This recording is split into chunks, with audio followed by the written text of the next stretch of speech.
Cold Feet. This started on Monday night on ITV. This is Series 8 of the ITV comedy drama, or Series 3 of the reboot, whichever way you want to look at it. The three stories here, really, because Mike Bullen likes to give each of his actors and couples things to do. So you had Karen and David learning that their eldest son Josh had left university early. You had Pete and Jenny convinced that she was expecting another baby, and then discovering a possibly cancerous lump. And then you had Adam, the James Nesbitt character, thinking that he was still capable of hitting on a younger woman in the coffee shop that he regularly attends, and ending up hitting on his son's girlfriend. Those were the basic building blocks of the plot of this first episode. I, as you know, if you've listened, I'm a big fan of Cold Feet. However, this episode for me felt really odd, and I sort of started it going, I don't really want to see James Nesbitt hitting on women anymore. You know, I'm sort of bored with that. The Karen and David stuff wasn't that engaging. Oddly, Pete and Jenny, who are my least favourite couple, really, have had some of the best stories over the reboot, what with Pete's depression and now Jenny with this finding this lump that's going to change their life and their lifestyle. I don't know whether this episode felt like it was trying to be too funny. There was, reference to Ramona marrying a count, which sounded hilarious in her accent, and I don't know. Bits of it didn't work for me. By the end, I'd sort of fallen slightly back under its spell a bit. But what did you think of it? I said this on Twitter a while ago. That Cold Feet is the one programme, I think, where it's got the biggest gulf between what I think of it and what I actually think of it when I'm watching it. Because if you ask me, do I like Cold Feet? I'll say no. It's just like a slightly jazzy soap opera. It's the same old. James Nesbitt's doing his James Nesbitt impression. All the actors just doing their stock business, and you know what's going to happen. And then you watch it, and every 5 minutes you think, oh, I love these guys. It's just so great that they're back, and it's great to be back in their company. And it's really lovely that it's like sort of, those sort of family get-togethers that you slightly dread. After about an hour, everyone's had a drink, and you think, you know what, this is really nice, and we should do this more often. And I don't hate you guys at all. You're nice. And that's essentially how I feel about Cold Feet, and that's how I experienced this episode as well. Wasn't looking forward to watching it. Felt like a bit of a chore. And within 5 minutes, I was absolutely back. I think Mike Bullen has done so well with this sort of rebooted bit of Cold Feet, his last 2 or 3 series, because I think he's obviously matured as a person, obviously, as you do as you get older, and he's shifted the focus so well from friends and relationships, and I think he's so good at the parent-child relationships. I think they're almost the most compelling aspect about it. And I didn't actually mind the stuff with Adam being this aging Lothario, and his son being slightly embarrassed by him, because I think it's about time that side of Adam's character was sort of challenged, and it's nice that his son was doing it. But I agree with you about Jenny and Pete. I think they're the strongest thing about it. And I think that's because they're still together.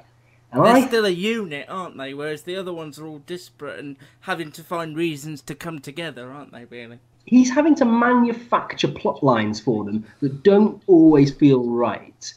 Whereas with Pete and Jenny, he can keep it. Okay, it's big stuff. You've had his depression. You've possibly her having cancer in this series. That's big stuff. It's not left field stuff. It's stuff that happens to people. And I'm really enjoying them this series, and I think I'm not sure what's going to happen with Jenny, but it's going to give Fay Ripley a chance to really get her teeth into something, which she's deserved. I think she's been a bit of a foot soldier, I think, throughout the series. Yeah. So this might be her moment, really. I've been trying to think why. Why do I think I don't like it, and actually I do? And I think it is because of the casting. And it's because they're so brilliantly, the Central Five are so superbly cast.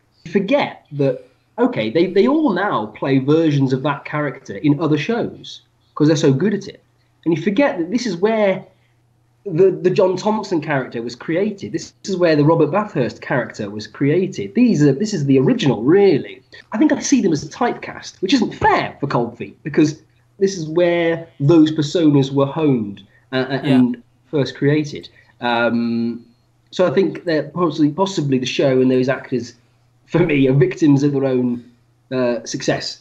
Possibly they've become too familiar, but that's not a problem when you're watching it. But I think that the biggest problem that I've spoken to Mike as well before, and he's alluded to the biggest problem is you feel like you have to give them all something to do. And I think now it's more obvious to me as a viewer of this reboot, oh, he's obviously done that so that Robert Bathurst has got something to do, or Hermione Norris has got something to do, rather than because it's plot driven or it's going to move the story along. And that's where I fall out with it a tiny bit. Only a tiny bit, but I do. I agree, and so it doesn't. I mean, it's a show that's full of good stuff, but it doesn't get everything. It doesn't get everything right, and there's the odd misstep. There is one thing I have to share with the listeners is a tip for watching Cold Feet that makes it all the more, whether you're a fan of it or not, makes it all the more enjoyable. Did you guys ever watch Toast, the comedy series? Yeah. He plays Matt Berry's flatmate, and he's also an actor. He's not playing the actor Robert Bathurst. Playing a character. He's playing an actor. So I watch Cold Feet, and I imagine that it isn't Robert Bathurst, but it's the character from Toast who's finally took his dressing gown off and got a job. Yeah, this is just his latest gig, and it adds a sense of I like that. I can't decide now whether you've made it 10 times better or ruined it completely for me. I can't. I agree about the Jenny and Pete storyline. I like the stuff as well with the guy in the river, and Pete going to save him and thinking he's doing a good deed, and then turning out he was trying to take his own life. And that sort of moment where he visits him in hospital was sort of the bit that I thought was the sort of the standout moment in the episode. I would agree with you, Luke, about the Adam and Matthew storyline for the most part. I found it a bit cringy, but then I think once you got to the conclusion, that is how you meant to have felt about it, because he has this big thing about Dad, you're an embarrassment now, and I liked that speech at the end. I think what Mike Bullen's done now is strip it back to its bare essentials. We were quite critical of the last series. I think the cast were as well. I mean, it got a bit heightened in terms of the amount of story that was in there, with the woman who Adam was working with, who was trying to seduce him because his new partner had seduced her ex-partner. I'd forgotten all about that. That all felt a bit contrived, and it feels like they're going back to the characters now with the health problems with Jenny, and even the stuff with Karen and David, which I agree was sort of the weakest aspect maybe. You know these characters, you know that this is how they're going to react, and the way they resolved it felt natural. And I think it's good to have it on at this time of year as well. It's good sort of comfort TV, as you were saying, Chris. You're comfortable with these characters. They're like old friends or family members that you can just sort of relax into this, really. So yeah, I enjoyed it. Well, I enjoyed it. I have major house envy though when I watch it. Karen's house is particularly amazing. She's a publisher. I don't know how well publishers earn, but her kitchen is like it's just come out of a magnet catalogue. I think you're meant to insinuate that Karen did quite well from the divorce from David when he had money. That's true, actually. Yeah. And then he married his divorce lawyer. But of course, it's not David; it's the bloke from Toast, and I will remember that forevermore. And my life with Cold Feet is ruined. But yeah, so Cold Feet Monday nights, where it should be really, ITV for the next 5 weeks. And I'm sure that Faye Ripley's story will be the thing that keeps me coming back for the remainder of the show.